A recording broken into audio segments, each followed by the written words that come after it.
Bienvenidos a La Hora del Museo, el podcast del Museo Histórico Nacional. Identidad, cultura, patrimonio y más.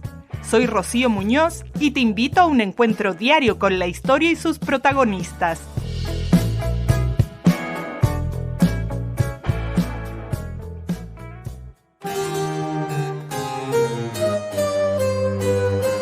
Detrás de los muros del Santiago colonial se desarrollaba una vida monástica mucho más compleja y dinámica de lo que la historia tradicional nos ha contado.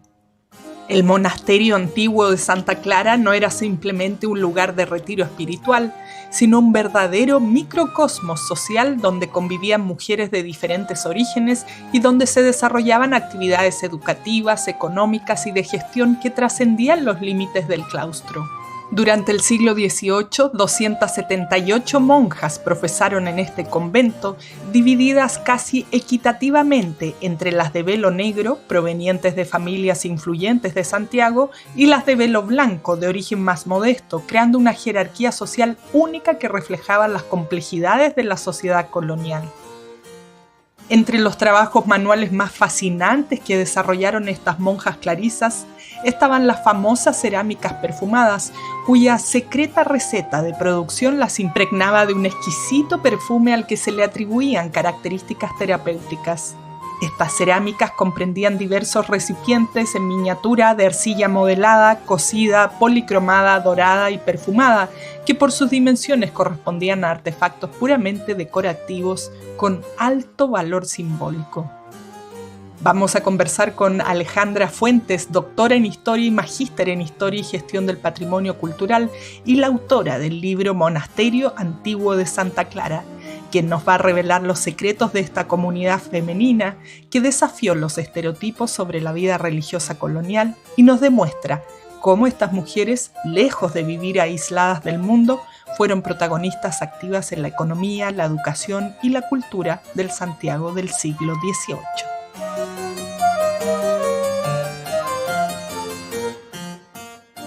Hola Alejandra, qué gusto tenerte aquí en La Hora del Museo. Felices de que aceptaras esta invitación desde el Museo Histórico Nacional para conversar de un lugar, una esquina emblemática de la ciudad de Santiago, pero que pocos saben que antes no era como hoy día la vemos, que es la Biblioteca Nacional. Antes ahí había un convento y esa historia, esa riquísima historia es la que tú investigas y hoy la podemos disfrutar gracias a este libro que estás lanzando que se llama Monasterio Antiguo de Santa Clara y que aborda sobre todo esta riqueza que a mí me encanta, el mundo femenino, lo que pasaba ahí adentro. Así que gracias por estar con nosotros hoy. Muchas gracias, Rocío, por la invitación nuevamente para poder hablar de este libro que salió este año. Así es, pues hemos estado viendo ahí con bastante cobertura, lanzamiento en la Biblioteca Nacional. Qué paradójico, ¿no? Sí. Justo ahí donde alguna vez estuvo. Alejandra, hace algún tiempo estábamos aquí conversando de tu otro libro que era sobre estas figuras pequeñitas que en el fondo interpretaban mujeres afro, la vida afro, que es realmente una cosa que nos sorprendió mucho.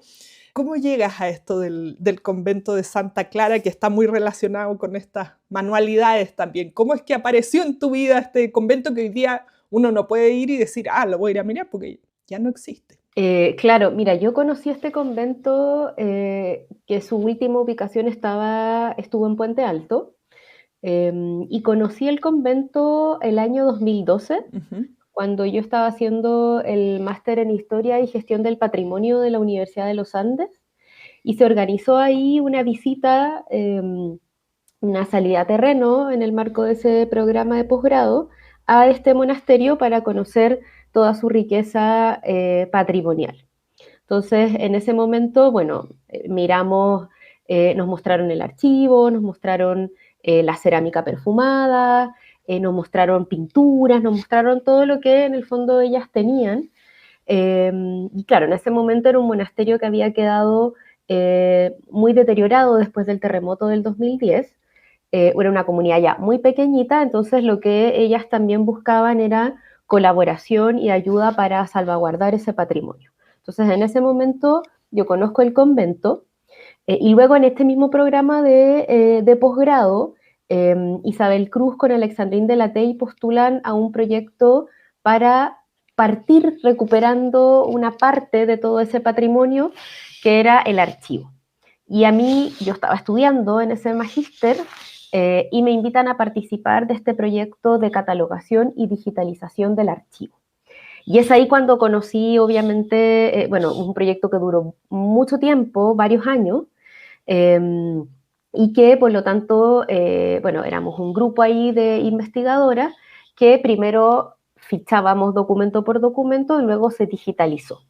Entonces estuve alrededor de varios años revisando esa documentación y Wow. eso, claro, cuando yo terminé el programa de magíster, qué sé yo, me titulé, etcétera, y entré al doctorado en historia, dije, bueno, yo no puedo no trabajar con esta documentación porque la conocía muy bien, había pasado 2 o 3 años ya digitalizándola, leyéndola, qué sé yo, entonces eso fue ahí cuando decidí trabajar con estas monjas y con este monasterio. Bueno, tremendo viaje. A veces uno lee un libro y dice, ay, la gente que tiene inspiración ya lo tenía a mano. Muchos años de investigación, trabajo. Así que bueno, yo creo que probablemente eres la persona que mejor conoce esta historia de las monjas clarisas y del monasterio Santa Clara. Alguna vez sí hablamos con las profesoras que mencionas acá en la hora del museo hace años y claro, recuerdo yo haber ido también a haber pasado sin saber por el monasterio en Puente Alto, pero ya ni siquiera hasta ahí, ¿cierto? Se fueron como de Santiago o algo así, o estoy equivocada. Lo que pasa es que, claro, el monasterio se cerró definitivamente el 2017. Entonces, claro, entre el 2010, que fue el terremoto, y el 2017 ya fue como una época bien difícil para ellas. Era una comunidad muy pequeñita, el edificio quedó bastante destruido, entonces a ellas les instalan, de hecho, unas casitas en los alrededores para que puedan vivir.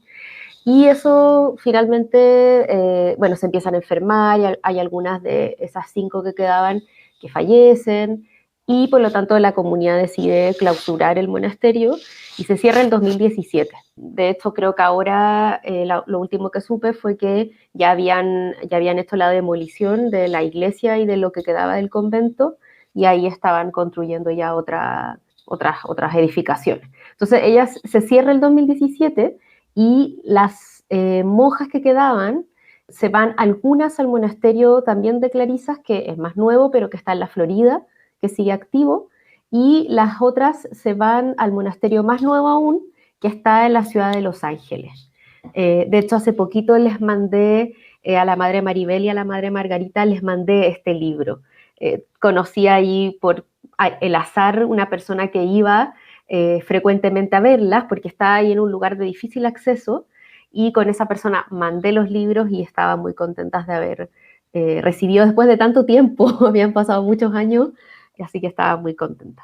Bueno, qué increíble, porque el legado de ellas de alguna manera como que físicamente se ha ido demoliendo, cambiando, como no dejando rastro, pero con tu trabajo ocurre justamente lo contrario, ¿no? Con todo este rescate ahí de la memoria, de sus oficios, de todo el patrimonio que hoy día representa como una forma de vida, diría yo, que existió ahí y que podemos verlo con ciertos objetos. Vamos entonces a esta historia del monasterio de Santa Clara. Yo decía que originalmente el antiguo monasterio estaba ahí donde hoy se ubica la Biblioteca Nacional. Mencionabas algún parte de cómo fue encontrar los archivos, cómo llegas al lugar, pero de ahí a rastrear, vemos una foto en el libro, por ejemplo, a rastrear cómo era la vida ahí y qué hacían las monjas, cómo fue eso, cómo ir armando este rompecabezas. Mira, es bien, obviamente, difícil cuando uno investiga estos temas. A veces parece un rompecabezas, creo que hay que ir armando, porque finalmente hay que ir armando una estructura en base a diferentes materiales. Entonces, bueno, el libro se basa, y la tesis, ¿no es cierto?, doctoral de la que emerge este libro, se basó principalmente en la documentación de este archivo que te estaba comentando, que es un archivo que recorre, ¿no es cierto?, la historia de la orden desde fines del 16 hasta el siglo XX. Bueno, en ese momento fue digitalizada la parte más antigua, que fue con la que yo principalmente trabajé, Y estamos hablando de diferentes tipos de documentos. Estamos hablando de, por ejemplo, libros de cuentas, que ellas anotaban en el fondo todo lo que compraban, todo lo que adquirían, todo lo que vendían, y que es un material muy rico porque es muy desde la vida cotidiana. Trabajé también con listados también de las propias religiosas, con testamentos de las propias religiosas, donde, por ejemplo, aparece quiénes son ellas, de dónde provienen, quiénes son sus padres, pero también con quienes entran, especialmente sus esclavas ahí de origen africano. Trabajé también con correspondencia entre religiosas y también a las autoridades eclesiásticas. También hay unos documentos muy, muy valiosos y muy ricos en descripciones que son las visitas que les hacían los obispos, ¿no es cierto? Que donde antes de, esa documentación se divide en dos, antes de darles en el fondo como los consejos o retarlas, qué sé yo, describían lo que veían. Entonces también es una serie de documentos que a mí me permitían ir generando este puzzle y generando también narrativas al respecto. Narrativas sobre lo que ellas hacían, sobre su forma de vida, sobre su composición social también, que es un tema importante del libro, y de sus trabajos, por supuesto, ahí que ellas hacían, pero tiene mucho de esa vida cotidiana, como tú decías, del día a día también de esas mujeres numerosas ahí y diversas en este convento. Y en el libro vienen unas fotos de los archivos que es increíble, porque son, o sea, no sé ni cómo los pudieron digitalizar, porque es como que ya se fuera a romper por la antigüedad que tienen, con una letra maravillosa. No sé si nos puedes contar un poquito de la materialidad de estos archivos, que a mí me parece bellísimo y a la vez pone de relieve el gran trabajo de rescate de esto. Sí, bueno, de repente nosotros los historiadores que trabajamos, bueno, sobre todo si trabajamos mundo colonial, es bien natural para nosotros trabajar con esa documentación, pero eso a veces es muy ajeno y obviamente sorprendente, bueno, para nosotros también, la verdad, para otras personas que les llama la atención a veces nuestro trabajo. Entonces, justamente por eso, yo también quise en el libro no solo plasmar el trabajo de archivo en la propia investigación, ¿no es cierto?, en el relato, en los textos, sino que también en mostrar cómo eran esos libros. Entonces, claro, la documentación más antigua, que la verdad es que es un archivo que hoy día los originales están, como te decía, en el Monasterio de Los Ángeles, un archivo muy bien conservado. Entonces, no había ningún documento deteriorado que a veces se ve en otros archivos, con humedad, con, no sé, actuar ahí de microorganismos, un archivo muy bien conservado. Yo diría que casi un 99% de sus documentos leíbles, ¿no es cierto? Y muy, muy fáciles ahí de rescatar en ese sentido. Y son en general, claro, los libros más antiguos son estos típicos libros de un papel de muy buena calidad de la época, que también era un papel súper caro, pero que ellas invertían mucho porque tenían que registrar todo lo que ellas hacían.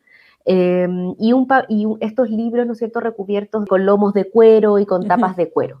Y con estas amarras también de cuero que uno cuando los ve dice, bueno, estos libros son o de principios del 18 o del 17. Entonces también yo quise poner esas fotos de esos documentos en el libro para también darle relevancia a ese trabajo de fuentes que a veces se desconoce. Cuando uno, no sé, publica un artículo o ya uno lee un libro, a veces desconoce todo ese trabajo que hay detrás.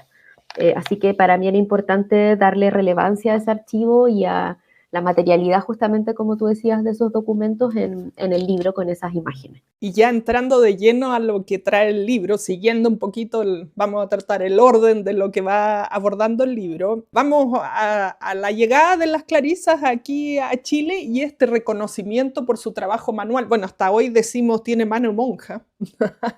Cualquier cosa que sea finamente hecha está asociada a estas mujeres que estaban ahí haciendo, ya sea en algunos monasterios se caracterizaba por cocinar cosas ricas, acá lo que tiene que ver con las manualidades. Cuéntanos un poco de su llegada a Chile y de este como destino asociado a las manualidades. Mira, ellas llegan, es un monasterio que se funda como, bueno, un poco la mayoría de los conventos en el contexto de la conquista española de los territorios americanos, y se funda originalmente en Osorno, que era una ciudad, ¿no es cierto?, ahí importante para la avanzada de la evangelización de las poblaciones indígenas Y se funda ahí por un grupo de mujeres, especialmente, bueno, de ascendencia obviamente española, hijas de conquistadores, algunas viudas también de esos primeros conquistadores, y se funda, ¿no es cierto?, primero como beaterio, es decir, como una comunidad de mujeres religiosas más informal, y después ya se va institucionalizando, y es justamente en ese proceso de institucionalización ellas alcanzan a tener ahí iglesia, tienen espacios también ahí, logran tener una clausura, tienen contacto también con las mujeres indígenas de los alrededores, pero viene, ¿no es cierto?, el desastre de Curalaba a fines del 16 y ellas se trasladan, se ven obligadas a trasladarse a Santiago. En algún momento queda la discusión ahí si trasladarlas a Lima, pero finalmente se decide los franciscanos, que la orden, ¿no es cierto?, ahí homónima o de la misma, ¿no es cierto?, de la misma rama, las deciden instalar, ¿no es cierto? Ahí les disponen un terreno, en lo que hoy día es la biblioteca, y ellas se instalan en 1605 en el centro ahí de lo que era Santiago en la época. Y ellas inmediatamente empiezan bueno, hay antecedentes ahí de que nos hablan de que ya en Osorno había un trabajo manual que también combinaba las destrezas manuales, por ejemplo, de cerámica de las poblaciones indígenas de la zona de Osorno, también hay conocimientos ahí textiles que son muy relevantes. Entonces se piensa, ¿no es cierto?, que ya en esa época había algún tipo de desarrollo de trabajo manual y eso finalmente continúa ahí con toda la importancia que tiene ya en Santiago. Y se empiezan a desarrollar diferentes tipos de trabajos. Nosotros, claro, como tú decías, en general asociamos a las monjas coloniales desde las manualidades, desde el trabajo manual, Ujú. desde, no sé, desde la cerámica o desde la repostería, pero también yo quise en el libro trabajar con un concepto también de trabajo un poco más amplio, desde lo que ellas hacían como trabajo administrativo, que era, como te decía, coordinar las cuentas, registrar lo que ellas compraban, registrar los que iban ingresando, llevar como toda la economía del monasterio, y también otros tipos de trabajos como el trabajo médico que ellas tenían que hacer porque como no podían salir y el ingreso de los médicos era esporádico, tenían que tener un sistema médico también para que ellas pudieran obviamente estar sanas. También los trabajos obviamente manuales, ahí de cerámica, de textiles, de repostería, y también algo que es importante para la época colonial, que es el trabajo doméstico, que ahí también era un trabajo que combinaban ahí personas, ¿no es cierto? O sea, que hacían no solo las monjas, sino que también otro tipo de personas que vivían dentro del monasterio. Qué interesante esto, personas viviendo dentro que no eran religiosas. Me imagino que ahí es donde entran las mujeres afro que hablamos anteriormente y de las cuales hay estas pequeñas figuritas. O sea, sí hay que imaginar, tratar de imaginar ahí los conventos coloniales y estos conventos en general, los más grandes también, el de Agustinas, el de Clarisa, que eran conventos muy antiguos y que, claro, no solo iban ingresando mujeres que deseaban, ¿no es cierto?, apartarse del mundo, seguir a Dios, tener una vida consagrada, una vida en clausura, sino que también ingresaban mujeres que necesitaban protección, mujeres viudas, niñas también educandas que las familias también las depositaban ahí por un periodo de tiempo para recibir esta educación femenina y también, por supuesto, mujeres que veían en el convento una posibilidad laboral. Y ahí tenemos desde mujeres de ascendencia indígena, mujeres mestizas, que son libres, ¿no es cierto? Pero también mujeres que tienen una condición de esclavización, de esclavitud, como son mujeres en el fondo que ingresaban obligadas o compradas, ¿no es cierto?, por las monjas, que eran estas mujeres de origen africano. Entonces era un mundo un crisol ahí de mujeres que formaban parte de esta vida cotidiana y de este mundo femenino tras estos muros conventuales. Qué increíble, como, no sé, que uno, claro, puede pensar solo religiosas, pero en realidad habían mujeres de diferentes orígenes que iban ahí. No sé si Santa Clara, estoy pensando en Teresa Bilsmont, por ejemplo, que por ser adúltera la pusieron en un convento a pasar una temporada, no era el de la Santa, Uh no -huh. era el de las Clarisas. pero no sé si las clarisas hacían eso también, recibir mujeres así como de alguna manera exiliadas sociales. Sí, de hecho hay, claro, en la época está, sobre todo en el siglo XVIII, la segunda mitad del siglo XVIII, está frente al convento, se instala un tiempo ahí frente al convento, que es lo que es hoy día la biblioteca, lo que en la época se llamaba la casa de recogida, que era todas estas mujeres que, no sé, por distintos motivos estaban ahí de alguna manera recluidas, que tenían que reformarse, que tenían que civilizarse, que tenían que, no sé, enrelarse en palabras ahí más coloquiales. Y hay ahí algunos documentos que mencionan este tránsito entre, entre mujeres de la casa de recogidas al convento, que yo creo que era mucho más de lo que aparece en la documentación, muy probablemente. Generalmente también hay cosas que el archivo no nos dice, claro, porque son también cosas más transgresoras pero que uno también puede, esos silencios también los puede interpretar, y es muy probable que estos tránsitos entre esa casa de recogida y el monasterio fuesen más frecuentes de lo que aparece ahí explícito en la documentación. Claro, estaba muy cerquita. Bueno, es parte de todo este mundo mágico de alguna manera que estaba ocurriendo dentro.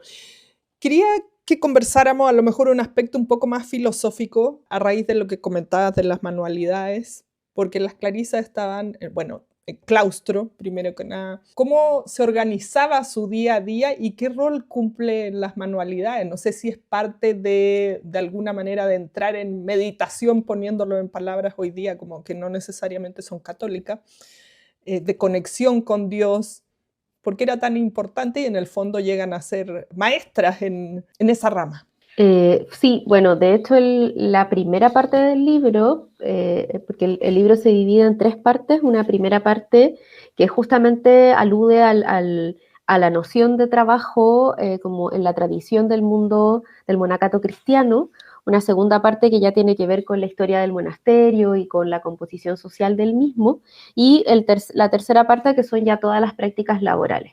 Entonces, en esa primera parte justamente lo que a mí me interesaba abordar era cómo ellas llegaban finalmente a entender ya en esa época el trabajo como una forma de oración.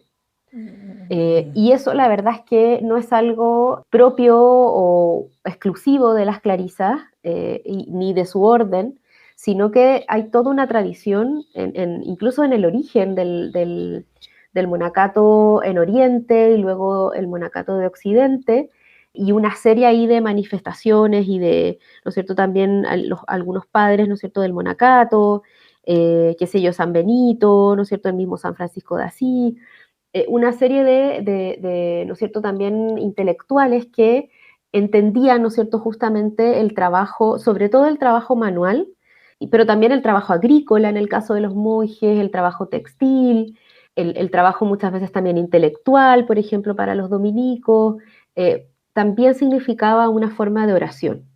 Entonces, ellas dividían, si bien había unas jornadas, el día, ¿no es cierto?, la vida cotidiana de ellas se ordenaba en función de lo que se conoce como el oficio divino, ¿cierto?, los diferentes rezos y oraciones o ejercicios espirituales que ellas tenían que hacer, que era la mayor parte del día, pero también habían ciertas horas de mañana y de tarde donde estaban designadas estas horas de labor, que se les llamaba. Y era justamente en esas horas de labor que ellas realizaban, que probablemente también eran más, ¿no es cierto?, más extensos esos periodos de los que, ¿no es cierto?, ahí aconsejaban las reglas y las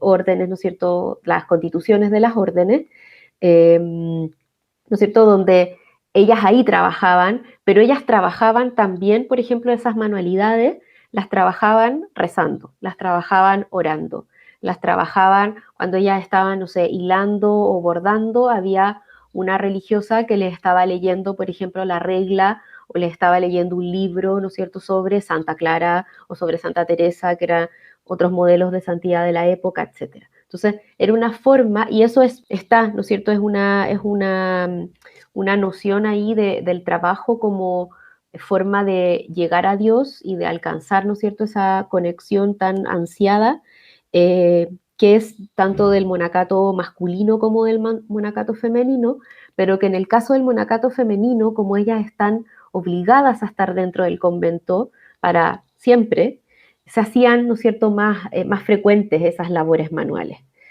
Pero justamente como tú decías, era una forma, no podemos pensar en el trabajo como un trabajo totalmente separado de la espiritualidad o totalmente separado del mundo, ¿no es cierto?, religioso, que era obviamente el centro también de la vida de estas religiosas. Hay que pensarlo como una síntesis, como un vínculo que es indisoluble en la época. Bueno, y aparte, además de esto de acercarse a Dios a través del trabajo manual, ¿de qué vivían? Me imagino que la idea también era vender este trabajo para, en el fondo, poder seguir viviendo, comer, no sé, pues mantener el monasterio. Sí, eso es una muy buena pregunta porque, bueno, ellas se supone que como tenían voto de pobreza, no podían tener, ellas debían vivir de un pecunio comunitario, o sea, de un fondo común. Eso era lo que disponían, ¿no es cierto?, las reglas y las autoridades eclesiásticas. Pero la verdad es que en la época eso no necesariamente se daba, o sea, había un fondo común, que es de hecho los fondos que están registrados justamente en estos libros de cuentas que yo te comentaba antes. Y era, bueno, una de las polémicas ahí más grandes de esa vida conventual femenina, que no hacían necesariamente vida común y por lo tanto ellas, además de vivir separadas y de realizar muchas de esas actividades separadas, también tenían y recibían dineros propios, dineros de familiares, cada una de las religiosas, dinero de donantes, de los bienhechores que se llamaban en la época, pero la verdad es que en el caso, por ejemplo, de la cerámica o en el caso de los textiles, en el caso de los bordados, no hay registros en la documentación de que ellas hubiesen vendido directamente esas manualidades. Más bien era toda ahí una estrategia que tenía que ver con agasajar a alguien o regalarle, ¿no es cierto?, una pieza de cerámica, regalarle un textil, un pañuelo, regalarle, ¿no es cierto?, no sé, unas peras en almíbar, con, ¿no es cierto?, la intención de a mediano plazo o de a futuro recibir algún tipo de beneficio. Que ese beneficio podía ser monetario o material, o también podía ser un beneficio, ¿no es cierto?, más inmaterial, cuando ellas, por ejemplo, necesitaban conseguir, por ejemplo, no sé, agrandar el convento o necesitaban una aprobación para, no sé, que ingresara, por ejemplo, un confesor y necesitaba, ¿no es cierto?, algún tipo de favor de ese tipo, bueno, le mandaban también uno de estos agasajos a la autoridad clave en la época, que era el obispo. Entonces, más que la venta directa, Una especie de lobby. una, totalmente una especie de lobby, alguien también me decía eso la otra vez, una especie de lobby finalmente, o más allá de un lobby, como un intercambio para poder, ¿no es cierto?, con ese regalo después recibir, ¿no es cierto?, ahí los beneficios o donaciones, etcétera. Muy bien, me parece. Bueno, sí, fue un trueque, por así decirlo. Hay otra parte del libro, a propósito de lo que conversamos, se llama, ¿no?, esta sección Dirigir, Gestionar y Educar. Y ahí quería que conversáramos para hacernos una idea de este antiguo monasterio de Santa Clara. Yo he reiterado el lugar donde se ubicaba. ¿Cuántas religiosas habían ahí? ¿Cuál era el orden jerárquico? ¿Desde qué edad entraban las mujeres? No sé si aparte de las manualidades, por lo que he escuchado cuando he ido a recorrer monasterios, no solo aquí en Chile, en otras partes, muchas mujeres, y hay otras historiadoras aquí en Chile que lo investigan, veían el entrar a un monasterio como casi la única posibilidad de educarse. ¿Qué pasa en el caso de las clarisas? Mira, respecto a la composición social, es un monasterio que, claro, primero hay que pensar que es un monasterio donde no solo vivían monjas, sino que una serie de otras mujeres que entraban por diversos motivos al convento. Y también había una jerarquía muy específica de los que sí eran, ¿no es cierto?, religiosas. Entonces habían religiosas que se llamaban religiosas de velo negro, que eran religiosas que generalmente pagaban esta dote o esta cuota que tenían para ingresar, como la más alta, ¿no es cierto?, que eran de familias más importantes de Santiago, que eran los descendientes de los conquistadores, etcétera. Y eran ellas generalmente las que hacían todo el tema administrativo, ¿no es cierto?, que llevaban las cuentas, que eran, ¿no es cierto?, las que eran designadas las abadesas, el consejo también de definidoras, que eran las asesoras de esa abadesa. Y después venía un tipo de religiosa que son las monjas de velo blanco, que eran religiosas que eran también, no tenían tantos recursos económicos, que a veces o generalmente no pagaban esa dote completa, sino que se les reducía, y se les reducía en general, o se les perdonaba, como se llamaba en la época, a cambio de un trabajo. Entonces, si tú eras monja de velo blanco, tú entrabas, pagabas, no sé, una módica cantidad de dinero en comparación a las monjas de velo negro, pero a ti tú te comprometías, por ejemplo, a trabajar en la cocina del convento, o te comprometías a trabajar en el coro y porque, por ejemplo, tocabas un instrumento. Entonces, eran esas las dos jerarquías más importantes. Pero después también vienen una serie de las famosas donadas, que eran también mujeres que se entregaban finalmente al claustro y que generalmente también hacían trabajos domésticos, pero que no, a veces, ¿no es cierto?, a veces profesaban votos, otras veces eran unos votos más simples. Estaban también porque las mujeres ingresaban muchas veces de muy corta edad. Entonces, eso también se empieza a regular en algún momento. O sea, estamos hablando de niñas de 7 años, de 6 años, o sea, muy, muy pequeñas. Wow. Entonces, ¿qué pasaba? Que generalmente estas mujeres hacían una especie de carrera dentro del claustro. Entonces, entraban como niñas educandas, después quedaban como seglares, que se llamaba, o sea, que todavía no eran monjas, y en su momento, cuando había algún cupo, o sea, cuando ya tenían más de 12 años, se les permitía profesar. Y muchas veces también esas monjas, obviamente la idea era que se quedaran obviamente hasta que falleciesen ahí. Por lo tanto, muchas de esas mujeres entraban desde muy, muy pequeñas y pasaban toda su vida en el convento. Entonces, claro, ahí está el tema de la educación, que era lo otro que me preguntabas. Claro, en la época los conventos, justamente como lo ha trabajado, no sé, Alejandra Araya y todas las, ¿no es cierto?, las investigadoras también mexicanas, las historiadoras de la Universidad de Chile, que han trabajado, por ejemplo, las autobiografías y las cartas de algunas monjas. Aquí las mujeres podían leer, podían escribir, podían realizar trabajos manuales, podían también tener autoridad, ¿no es cierto?, femenina, podían organizarse también a sí mismas, obviamente bajo un paraguas mucho más estructural y masculino y patriarcal, etcétera, pero tenían esas posibilidades. Entonces muchas veces era más llamativo para las mujeres, en vez de casarse, ¿no es cierto?, que también la dote para el matrimonio era mucho más alta que la dote para los monasterios, entonces era una alternativa Ah, también. Y ahí las importante mujeres, detalle. importante, importante detalle, era a veces muchas, cuando generalmente eran varias hijas, ¿no es cierto?, habían algunas que se casaban y luego se empezaba a acabar el dinero familiar y varias de esas últimas eran generalmente monjas. Como también era algo muy honorífico para las familias, se decidía eso. Entonces, claro, eran espacios, también eran los grandes, entre comillas, colegios, ¿no es cierto?, de la época, donde las mujeres podían recibir distintos tipos de educación femenina, por supuesto, ya para la época, pero también no tan femeninas en esos cánones como, por ejemplo, el dirigir, el administrar, el llevar unas cuentas. Entonces, eran espacios bien bueno, se han considerado como espacios bien de libertad y de autoridad femenina para la época en comparación a la otra alternativa que tenían, que era el matrimonio. Claro, sin poder de decisión. Aquí podían decidir sobre muchas cosas. Hay algo que me llamó la atención que tú cuentas en el libro y que tiene que ver con las celdas, porque también el lugar donde dormías tenía que ver con la dote o esta jerarquía que nos explicabas hace un momento. Sí, como te decía, las monjas, bueno, no hacían en general estas monjas, no había tanta vida común.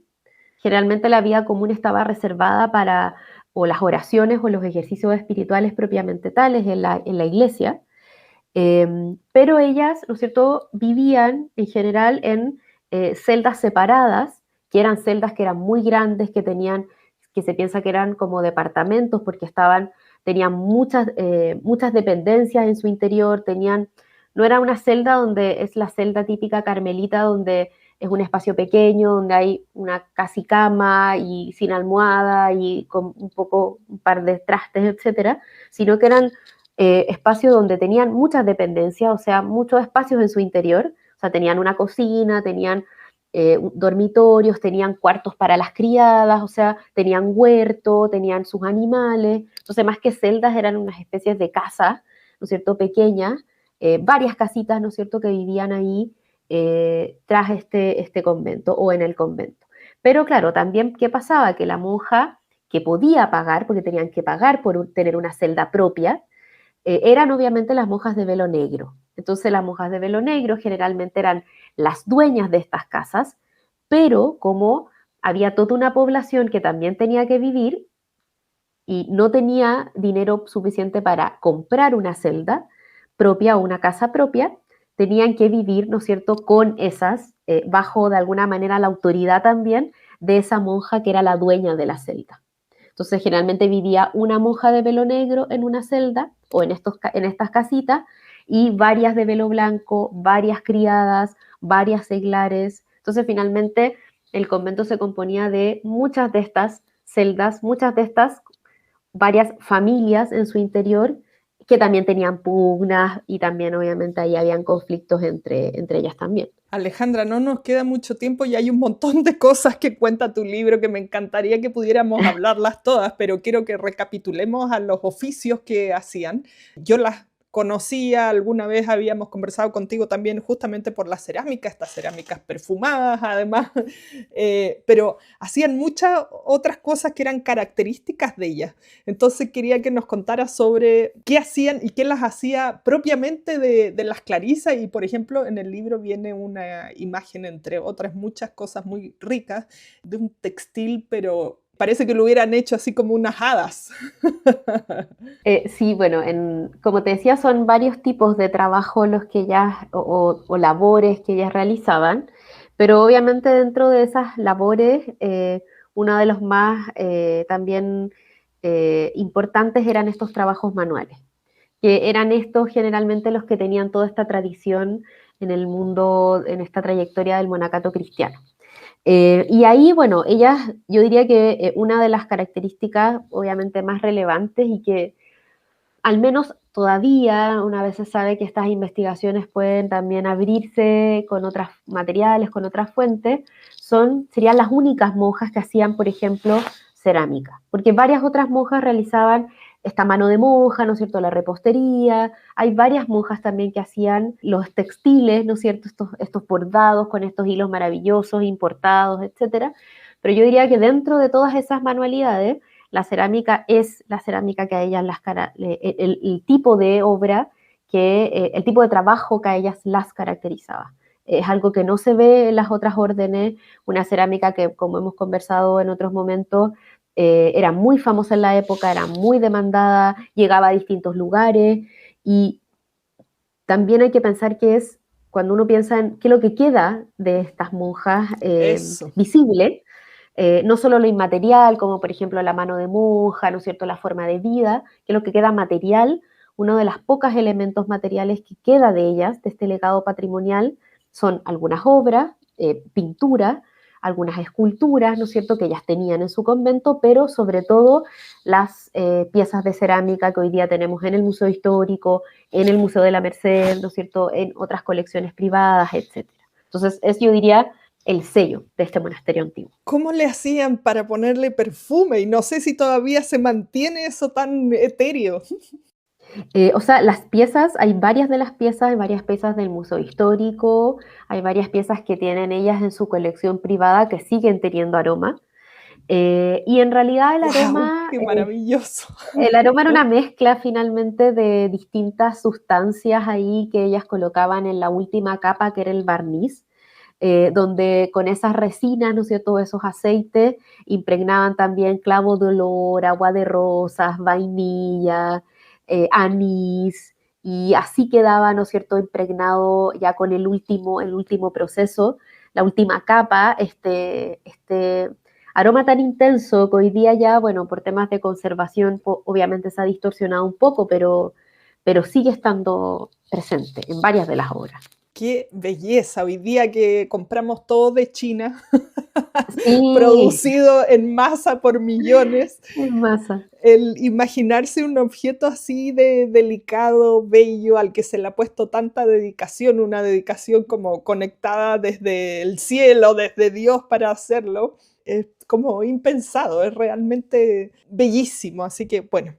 se me ha pasado el tiempo volando, como decía, me has roto muchos prejuicios que uno tiene sobre la vida, sobre todo las religiosas del claustro, porque uno siempre lo ve como oscuro, no sé, estoy pensando hasta, se me va el nombre ahora de este famoso libro de Humberto Eco, pero El nombre de la en el rosa. nombre de la rosa, aunque son hombres, pero de todo este oscurantismo, que todo era malo y no es así. Había como un mundo floreciente dentro del monasterio, por lo que me doy cuenta a través de tu investigación. Así que muy agradecidos de que hayas compartido parte de lo que cuenta tu libro. El libro es maravilloso y tiene imágenes y uno se lo pasa así entretenida y aprendiendo, leyendo esta historia. Así que felices de haberte tenido aquí con nosotros en la hora del museo. Muchas gracias, Rocío, por la invitación, y la invitación obviamente para todos es adquirir el libro, a leerlo, a disfrutarlo y que puedan conocer este mundo maravilloso que tú decías de las monjas. Esto fue La Hora del Museo, un encuentro cotidiano con nuestra historia, el podcast del Museo Histórico Nacional.